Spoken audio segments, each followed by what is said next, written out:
So we have a really exciting panel in store for you. This is really a treat today. We have some of the top digital executives that work at global brands that are doing some of the most compelling, cutting-edge things in digital that you will see, period. So I'm excited to have them, but we're going to try to keep things open toward the end for questions, because even on the phone calls that we've had leading up to this panel discussion, like I get like a little kid, I'm like, wait, what did you guys do? How did you do that? And even over lunch, I was getting excited at some of the stuff that the Eagles are doing that we're going to have them talk about as well. But first, introductions. Hana Cluff is the Senior Director of Applied Analytics at Legendary Pictures. Hana is coming down from the Boston offices of Legendary Pictures, even though they are a very fancy Hollywood movie studio that produced some of the coolest movies. You'll recognize movies like The Hangover, Batman Begins, Godzilla, all that fun stuff. Hana works with all of the quant guys that crunch the numbers for big data and help them execute in a really effective way when it comes down to that human-to-human marketing that I was talking about earlier this morning. We have Dave Lang, who's Senior Manager of Digital Media at the Baltimore Ravens. He's a local guy, he's a Loyola guy, which I get pretty pumped about, so thanks for being here, David. And then we have Linda Thomas, the Digital and Social Media Director at the Philadelphia Eagles. Linda and I were upstairs kind of riffing on some of the things that they were doing at the Philadelphia Eagles, which I thought were really compelling. I have a list of questions here, but I think we're going to kind of work off of the title, which is Defining Your Digital Voice. And I wanted to ask the panel and just have it as an open question. It doesn't have to be anybody. You guys can jump in. When we as individuals and as brand leads or even agencies are engaging within digital, we all know that the voice becomes an issue. We need to be attentive to our brand equity. We also want to be cool and interesting and compelling. And I want to pose the question to the panel, how does that discussion happen internally within your organization, and how do you practically execute it? I know that's kind of a loaded question, but I'm going to throw that up there. Who wants to catch it in the end zone? Dave, you want to catch that in the end zone? Go for it. Cool. Might as well start. All right, go for it. All right. Well, so one thing I'll say, I feel like a good way to start off is how with social media in the world we live in today, so much has changed. Previously, back years ago, our PR department kind of was the voice of our organization. They could control the message, they could disseminate news whenever they felt like it. If we signed a player, anything important, they would just send out a press release. And nowadays, our PR people have so much less control over that message. So we have a player, if he's cut or if he signs, will tweet the message immediately. Some of them will take a picture of them signing their contract and tweet it a day before our PR department sends the release out. News media outlets have access to information and ways to disseminate that information more quickly than ever, mostly through Twitter and social media. So as the team, we have changed our strategy on like you said, who's the voice. I know it's going to come up at some point, so I might as well just reference it now. Ray Rice, when we released Ray Rice a few weeks ago, rip it off like a Band-Aid, yeah. we actually broke that news on Twitter, which I don't think we had ever done before, but we didn't send out a press release first, we didn't send out a push notification on our app first, we put it on Twitter, and that's how the world found out about it. I don't know if that completely answered your question. I think it completely answers the question, but I'm also curious, and maybe Linda could speak to this, with the Eagles, when there's a controlled message that comes from corporate, and we've all been there, we have that PR message. I think you touched on a really interesting sort of conundrum that you guys have to address in a unique fashion. Because the players in and of themselves have become brands, how do you work with the players so that that message is as close to on point as you can get? Is there an internal process where you're talking to the player when they're signing that contract? Is there someone that's telling them they can't tweet certain content? Do they even listen? Do they even care? And maybe how does that work?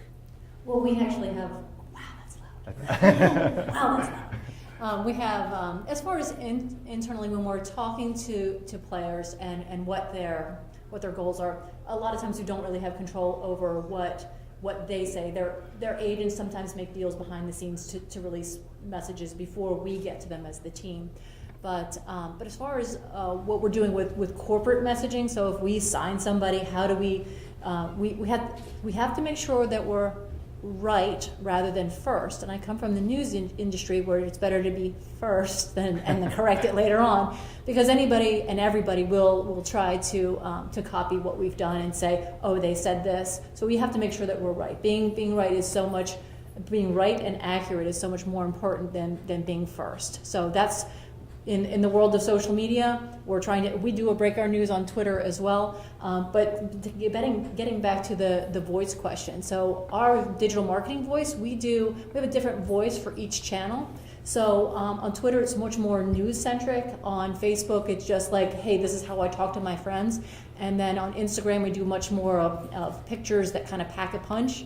And then on Snapchat, we get to be the little bit more of a friendly type of, hey, here's a behind the scenes look, and we draw like fun things on our Snapchat account. It's always a lot of fun. We have specific conversations about how we're going to execute those things. The days of social media being run by interns is way over, so we never want to do that again. Did you get that? Everybody get that? We should say that again? Yeah. We actually have a department of 3 people running our social media because our main handle is so important, and we want that message that voice to be so controlled that you're getting the same message every single time in the same fashion. But we also have a community handle, and we have like a cheerleader handle. So those voices are specifically different than what our Eagles brand is and how we communicate with the public. Fascinating. But I love the fact, see, no more interns. We love the interns, but social should not be handled by the interns. So I know that there's lots of information out there when you guys are engaging with the community and the fans or people that are going to the movies, that are enjoying the movies. There's lots of data. So Hana, that's the data segue goes toward your core responsibility at Legendary. There's so much information out there. Even if somebody's in an industry that they might not think is appropriate for social media, and they're, I don't even know, like creating industrial something, and we're not on social media, and they Google a couple of words, and they see all the conversations that are out there. There's all this information, especially with the films that you guys are doing. And I know you have all those quants up there that are crunching numbers. At what point, and this is a question for all of you guys, it's not just Legendary, but like when you're listening to all this information, how do you define what data points will help inform your decisions through digital? Or is it more like, is that an organic process, or is that, here's where we're going for and this is what we're looking at? Well, we almost, can you guys hear? Okay. Come on. I can yell. Is this That's better? better. Okay. I think that's better. Better? Great. Yeah. I think for us, and it's so interesting to hear these guys talk, we were comparing our businesses earlier. For us, data really sits at the core of any decision we make. And I almost, when I was prepping for this panel, I honestly can't think of either a minor decision within a marketing campaign where we didn't look at data to be informed. And I think it's sort of driven a cycle for us where we almost now have to use and depend on data because we found some nuggets of info that we actually didn't expect, or we assumed that things would be different and then they are, and it's really teaching us why would you assume this about your customer base or your fan base? You're not them. And a lot of times the people we're targeting, like 18-year-olds, I'm no longer that, unfortunately, but I want to know what they think, and the only way to know that is for the data to tell me. So as a kind of a most recent example, our Godzilla DVD came out and we launched a campaign around it. And there were a couple of things we found. One, the creative that we thought would resonate with the fans really didn't, about like the monster itself. There were sort of other more nuanced aspects of the characters that were more interesting. And then we found through social media that the people who were most engaged in wanting to learn about our DVD sales were those who had tweeted about the different keywords in our assets 6 months ago, not the ones that tweeted a week ago, which is definitely not what we even assumed or expected. So it's sort of, the data has taught us never to assume, because it really kind of can backfire for us. And now we're almost nervous to use data at every point because we think it'll really help us along. It's a great answer. So it's kind of got me thinking about I guess we mentioned earlier, the Henry Ford thing, where if Ford had asked people what they had wanted, they would have said a faster horse. And I think it's really interesting, where it's almost like you're listening to the conversations and you're kind of figuring out where they're going.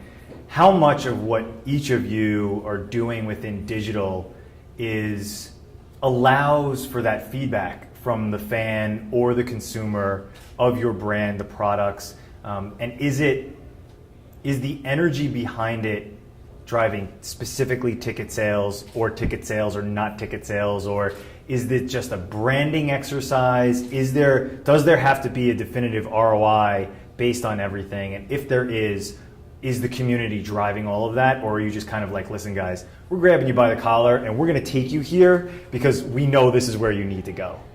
Maybe that's for Dave. Sure. Well, and we were actually just speaking about this before the panel started. Unlike many NFL teams and sports teams, the Ravens and I know the Eagles are the same way now, we don't have tickets to sell. We're in a fortunate position. We're sold out. So a lot of teams, their number one priority is, how do I sell tickets? And if you think about it, a lot of big brands is, how do I sell X product? Ford, how do I sell more cars? So really what we're selling is kind of fandom, which is a little bit more abstract and all. But with our digital media department, our number one priority is engage our fans and serve our fans. And we put that above everything else. Driving revenue is number two, and then growing our fan base would be the third priority. So in terms of engaging fans and growing our fan base, social, digital, it's got no borders. Baltimore, very small market. We're sandwiched in between the Eagles and the Redskins and the Steelers. So we're even limited on where we can market geographically, but we can reach people nationally and internationally over digital. And in terms of listening to the fans, I mean, it's definitely important when you talk about engaging fans. We want to have an interaction with them. We want to have a dialogue. In terms of decision making, though, I mean, again, I hate to keep bringing it up, but it's a perfect example with the Ray Rice situation. After we cut him, there were tons of fans that were saying, I want to turn in my Ray Rice jersey. You guys should do an exchange like the Patriots did. So the next day we announced, and that wasn't based on just solely the fan responses, but it was taken into consideration. And so we offered the jersey exchange, and then the next day we heard from just as many fans saying, I can't believe you guys are doing this. You're turning your back on Ray Rice. I'm keeping my jersey. I'm going to wear it proudly. And it's one of those situations where you can't entirely make all your decisions based on the voices of some, because there's going to be an equal number of voices on the other side that disagree with you. So you still have to kind of use your own, data or other logic in decisions that you make while trying to appease and satisfy the fans. I love it. Great answer. And it's interesting how you guys are listening, but maybe still following your own appropriate agenda. Linda, upstairs you were mentioning to me some of the really cool, compelling stuff that you're doing with the iCalendar and some of the dictionary. I'd love for you to at least just share that with the audience, and then maybe for Hana and Dave, just think about some of the big wins that you guys have had in digital, so perhaps the audience can kind of say, okay, I like the energy behind the big win, because even though these are global brands that are doing things on a very large scale, I think that there are nuggets that we can take from the energy behind everything that they do, drilled all the way down to the individual. And I'm thinking specifically about that dictionary story, so I'll shut up and let you tell everybody what the heck I'm talking about there. Right. So we were talking over lunch, and one of the big wins that we had was at the beginning of the season after we signed Cody Parkey. We're all sitting around, what do we, how are we going to position this, that kind of thing. So we started looking at like the Twitter feeds and seeing what people were writing. Well, people were calling them like parallel Parkey and love Parkey and that kind of stuff. So we thought, hey, why don't we start with hashtag love Parkey, because that was one of the, like love park, for those people who aren't from Philadelphia, but they have the L and the O-V-E. So we came up with love Parkey, and then we wrote a definition around that. And then we came up with a bunch of them after that. It just sort of culminated into this big social media marketing where everybody loves it. Our owners love it. The players love it. They actually asked for us to start framing these. So some of, like the first one that we actually posted was bar winning for Connor Barwin, wherein the definition is the act of batting a ball down. So we have a picture of him, an actual dictionary definition of what that means. So we call it hashtag bar winning. And then what was cool is during, we've done, for Brent Selleck, we did Sellectricity. It's charged so big it knocks your helmet off because he gets his helmet knocked off. And after Polk got ran the return, we started calling him the Incredible Polk. It's one who turns midnight green in the middle of a game and returns for a 102-yard touchdown. So cool stuff right there. So we started coming up with these, and this was our big digital marketing when we, and then already like people are picking it up in our media. They're calling them. They're using the same hashtag we're using. Yes, we're still using their handles and that kind of thing, but it's a different way of controlling the conversation, and it's grown to a point that now they want to do a book with all these items in it. They want to do T-shirts, and this was just kind of us sitting around and saying, hey, what can we do that's kind of new and different? And we've got this new player. What does this look like? And we also have the Sproul train for Darren Sproles, which was so cool. We actually sat around for a while trying to come up with the right words, because you don't want to come up with something that could be taken in wrong context or could be taken the wrong way, because people were trying to say Sproling, but that sounded like strolling. So we said, no, we're not going to use that. So it just took a bunch of people in a room. And this is, the way that we run our meetings is that, and I know all of you sit in meetings all the time, and if I can just give you a little piece of advice, when you have that posturing that's going on there, where people are like,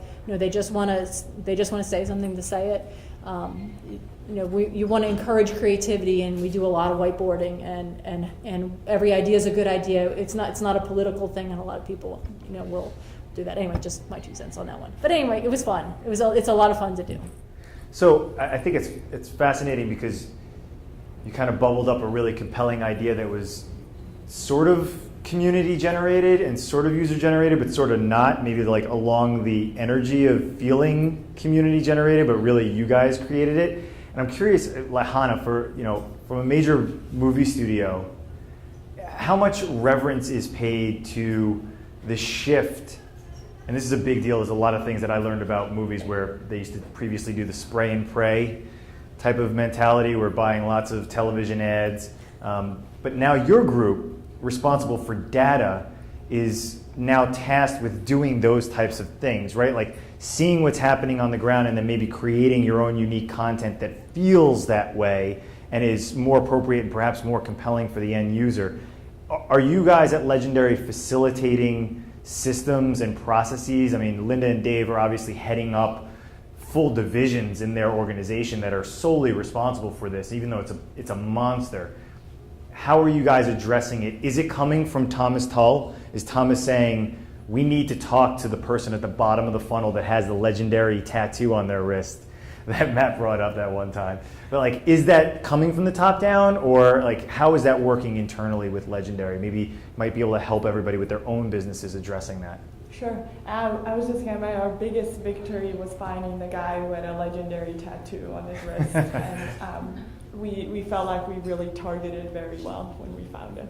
But yeah, one of our big focuses has been making sure we're actually targeting the right people. And Hollywood is known a little bit for the spray and pray, where you see a lot of trailers on TV and you really don't get a lot of impressions back, engagement data, things like that. So you just kind of hope and pray things come back and people want to see your movie. And TV especially is very expensive. So a very expensive buy where you don't always see the ROI necessarily. So that's why we're so just excited about having social media as a platform where we can actually see real-time engagement. But as far as organizationally, I think another sort of big focus on us has been to take control of the voice that you talked about earlier and how that voice is told. And it's really trickled. I didn't know this before I got to Hollywood, but it's a very complicated system of agencies and partners, and to not go into too much detail, to be able to then like really take hold of that and tell the voice to everyone across that chain and then actually execute it has been something that's been a lot of hard work, but something we really focused on a lot over the last few months, I would say. That's great. Anybody else want to piggyback on that? We're going to shift to questions now. I know these guys are doing some really exciting stuff, and I know that you all have been listening to really interesting panels so far. If you have a question, raise your hand. We got the microphone. The floor is yours. Yes. You just state your name, where you work, all that other fun stuff. Cool. So I'm Ahmed. Actually, I own an agency up the Raleigh. So I'm just kind of here visiting you guys. Just a quick question for Dave and Linda. So from a kind of sports perspective, I've grown in the UK. You support a football team or a soccer team because there's some sort of emotional connectivity, whether it's your parents support the same team or for whatever reason. So do you guys actually see social media as that kind of channel where you can maybe break down that emotional connectivity and use it as a fan acquisition basis? So you can actually, from your work, you can actually generate new fans, maybe who aren't based locally, but from an international perspective. I know Dave touched on that a little bit, but what are your ideas on that? Do you think you guys can actually change how things have worked for many years? You go first. Well, it's interesting too that you have the two. I mean, how long have the Eagles been around? Since 1933. And this is our 19th season. So I mentioned the geographic issue with the Ravens, that challenge, but we're also a very young team. I mean, there's one generation of Ravens fans, basically. One of our kind of strategies since I started working at the Ravens 8 years ago is be where your fans are. So when I started working there, Twitter didn't even exist, and Facebook didn't even have brand pages. But we said we need to, back then we had a MySpace page because MySpace was this big thing that everybody was on and spending countless hours on. So we said we need to build a MySpace page, and then we need to build a Facebook page. We need to start a Twitter account. We need to start an Instagram account because that's where fans are spending their time. So we try to just go wherever they are, because if you're not there, then they don't have a way to engage with you. I would say it is for us a way to cultivate new fans. Obviously, there's a lot of the younger people that are using some of these channels. So we probably don't try to reach out internationally as much as some others, just because we're trying to grow more in the U.S. But I know there are some teams that do have a global fan base and try to grow that. Right. We don't have an international strategy as well, but what's interesting is when we look at our analytics, we can definitely see that there are definitely some people that are internationally interested in us, and there are broadcasts out to that. So people can get our social media messages that way, and they can look at our website and our apps and all that other stuff. But what we like to do is we're trying to get the new generation of fans, because our fan base is aging but what's great is these people will their tickets to the generation that's coming up. I can't tell you how many times they don't want to change the date on the day that they purchased the tickets. They want it to be from the 1934 season. They, even though Ticketmaster didn't exist then, they want that to be on there just because they want that it's been in the family for that long. It's a generational thing. But yes, we are reaching out to other generations in new ways, and I like that we're doing that. It's so cool to see fans in other areas. I like to find pockets of people that are Eagles fans that are outside the market and just say hi to them because they're wearing their Eagles gear. I'm like, hey, how are you? It's good to meet you. So we are building, if not international, at least nationally. Another quick point on that too. We both said that we don't have tickets to sell, we're sold out, but knock on wood, it might not be that way forever. So who is going to be taking over the ticket account someday? You need to make sure that the younger generation is being raised as a Ravens fan, Eagles fan, so that they want to take over the ticket account from their parents, grandparents. And then creating all these new ways, the ways that you were doing, where you start with MySpace and then go to Facebook and then Twitter and Instagram and Snapchat. We just want to meet our fans where they are. It doesn't matter what age or demo, because we really don't have that concern of, you have to be, because we don't do anything that's not age appropriate. So it's definitely something where we try to reach fans wherever they are, and whatever platform they want to consume us, we want to be there and be able to meet them. So there's zero concern of potentially alienating the 70-year-old grandpa that walks into the stadium and sees a hashtag and has no idea what it is. If they don't know what it is, we're like, it's all right. Yeah. It's okay. There's a grandchild somewhere that can explain it, right? And even to that point, I'll say, if there was any concern about alienating people, it would be like when the people at our stadium want us to post a message on Facebook that really is only appropriate to the 70,000 people that walk through the gate on game day. There's 2 million people that like our Facebook page. More people that see this message are not going to be in the stadium, and it's not going to apply to them. So there would be a concern about alienating those people, and we wouldn't want to put out a message that's targeted and intended for a small audience that's going to get seen by a larger audience and the wrong audience, but never the other way around, really. And we also geofence. So around our stadium, we geofence. So if you're on the Eagles Wi-Fi, you get certain messages that you wouldn't outside. So that's just another technology way that we're getting people inside, and we can exclude the people on the outside. That's very cool. Because nobody cares about Actually, these I'm going to piggyback on that, and I know I said questions, but for Legendary, when you guys are doing events like Comic-Con, is that the same process? Like you guys are communicating just to the Comic-Con attendees, and then there's a different message for all the global stuff that's going out?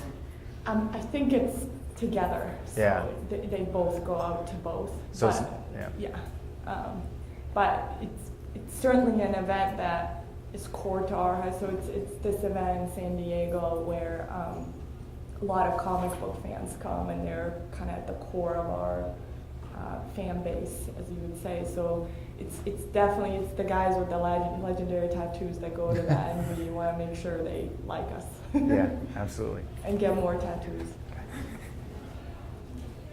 So the question kind of goes with that. So first, it's great meeting you guys upstairs. So my name is Robert. I'm a marketing director. I'm also a write marketing blog.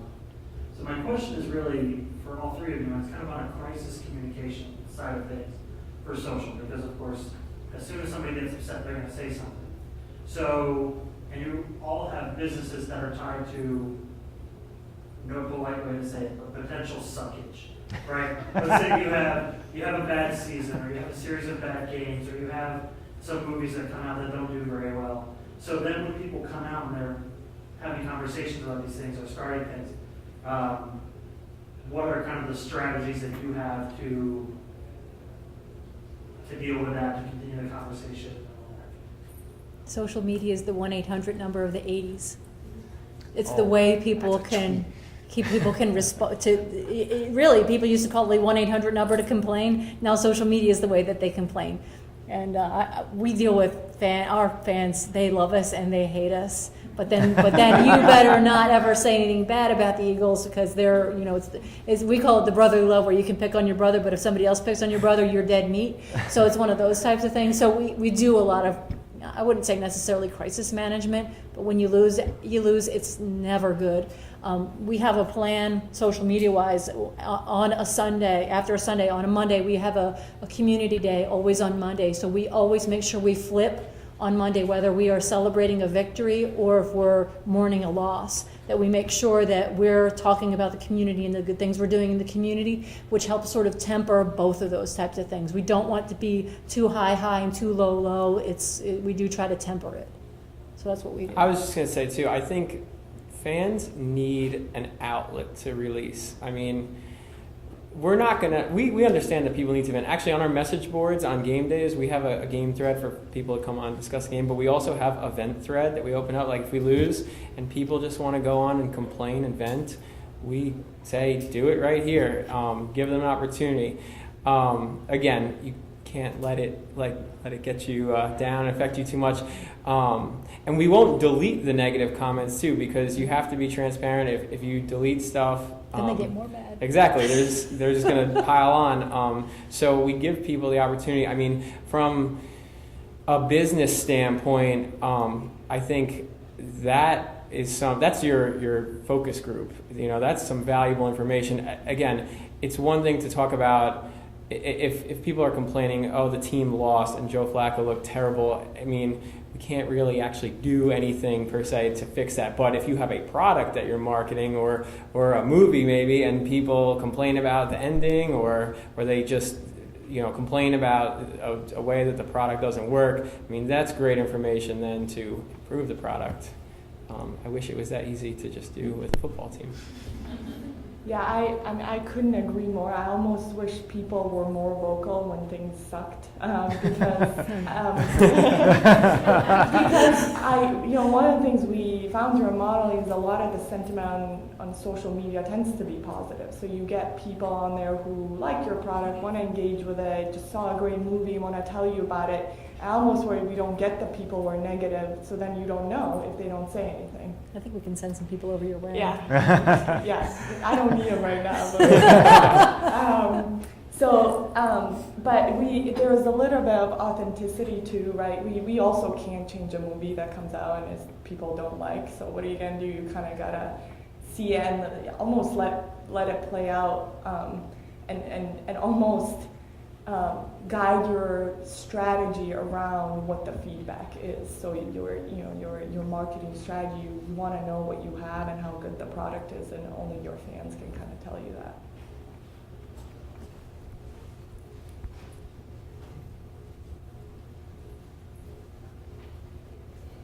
Glenn Neal with Skyline Genesis. Can you talk about any real-time techniques that you're using either during the games or during an event like Comic-Con to engage with your audience? What are the platforms you're using? Are you doing any special promotions or anything to engage your audience during the actual events?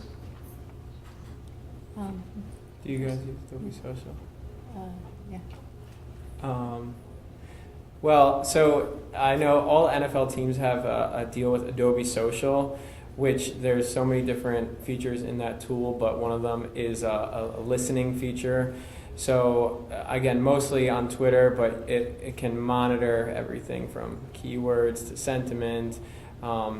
It can show you who the people are, give you some more information, so you can define the influencers.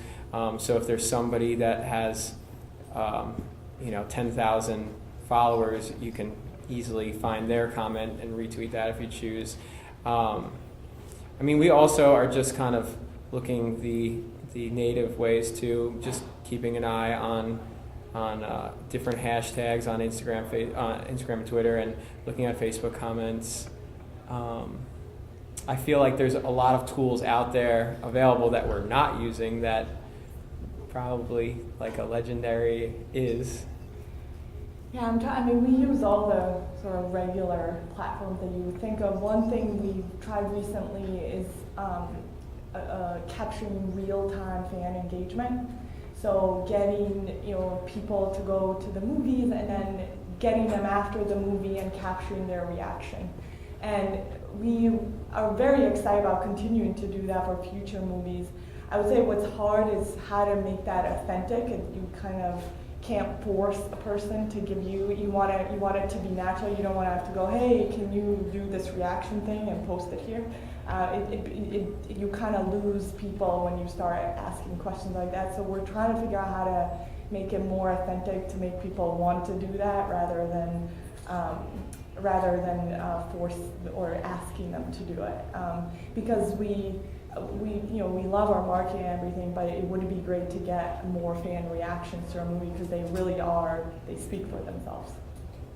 We're using two different products. One is we're using, in addition to Adobe Social, we're using HubSpot as our email vendor, but it also has social listening tools that ties directly in with Salesforce. So we could see if you're a season ticket holder, season ticket member, if you're tweeting about us, we know who you are, and we can retweet you, we can wish you a happy birthday, that kind of stuff. So that's the type of integrated techniques, the integrated techniques that we try to use with people that are in the stadium, people that are around. We're also using Tagboard as a social media aggregator where we take tweets, Instagram, Vines, Google Plus, whatever, and we put those during kind of downtime at the stadium. We'll put like if you took a picture, we put those like on our plaza board and on our stadium jumbotron, which that's actually new for us this season. But also we've activated a microsite around that called flyeaglesfly.com. So if you are doing any one of those things, and we take one of your tweets or your Instagram posts, and we're using that, like we have a moderator. So if you land on one of our media, you can actually go and see your post, your tweet, and then what's cool is we get the tweets per minute. So during games we get up to 8,000 tweets per minute, which is really cool because we activate so highly around the hashtag #FlyEaglesFly that people are just they're using it very regularly. All right, we have time for one more question. Anybody want to squeeze one more question in? Yep, all the way in the back. Of course, in the back. Jeez.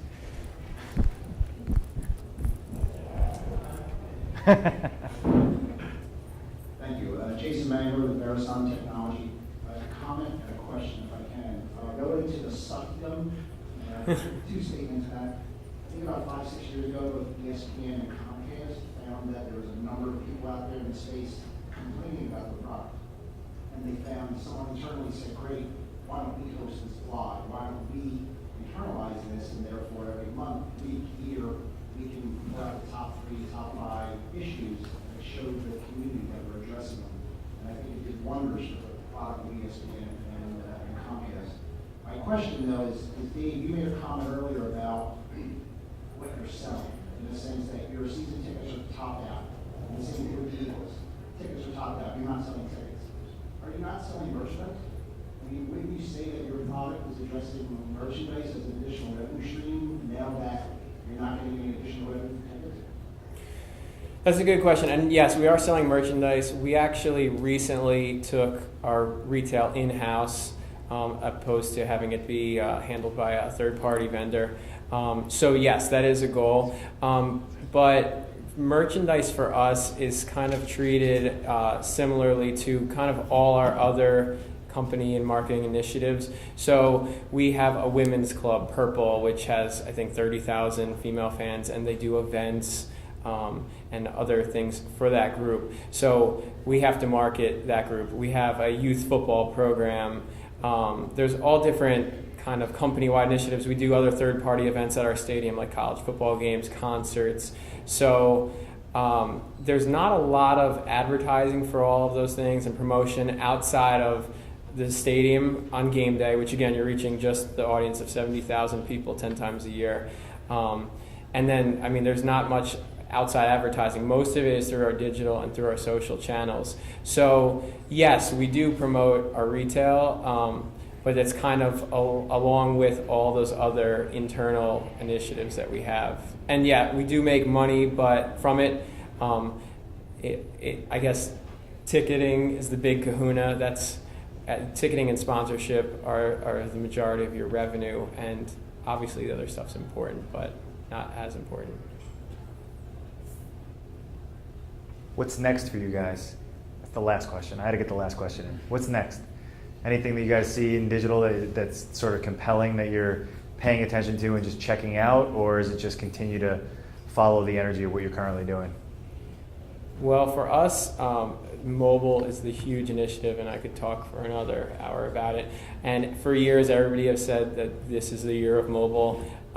You know, if this isn't the year, then last year probably was the year of mobile. We are just seeing so much of our traffic go to our mobile channels, whether it's our mobile app or our mobile site. Our app now gets more traffic than our full website does.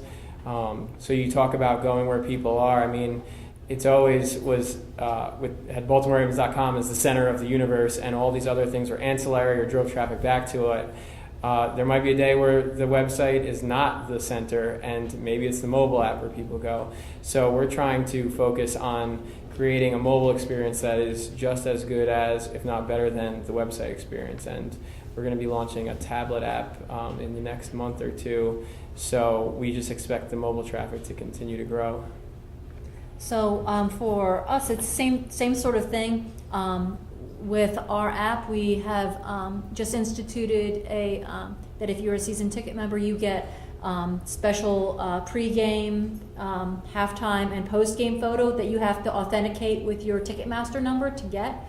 And we're hoping to expand that a little bit more, not to have like a pay-for-service, but so that you can get extra items. So we're trying to come up with what is that extra digital item that you might like to get in that app. So once you authenticate, I mean, you can manage your tickets and things like that from it right now. And you can present digital ticketing that way. But what else can we give you? So like those photos that we do right now, you can't get those except for if you're in the stadium, not in the stadium, but if you're a season ticket member, you can get those.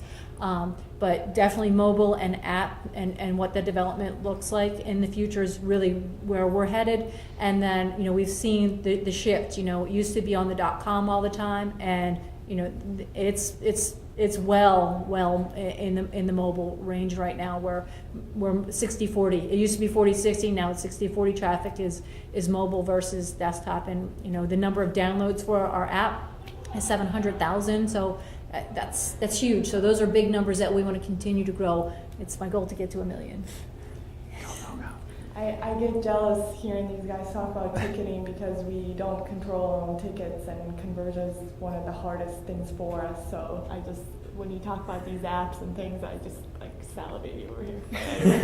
I think for us, what's next is really building our fan base. And back to the voice thing Chris was saying, for us, we have the legendary brand, and then we have our movie assets, and they're different brands. And how you connect the two and build a fan base across kind of both is a challenge for us, something we're focusing on, because as many of you probably knew, you probably had heard of Godzilla, but you didn't know Legendary had anything to do with it. So how do we build a Legendary fan base where people keep coming back to our movies, but they also like the movies that we make and connect with that brand? And it's something we're focusing on a lot. Ladies and gentlemen, that's all of our time. A round of applause for our distinguished panelists, Dave, Linda, and Hana. Thank you so much, guys. Really appreciate it.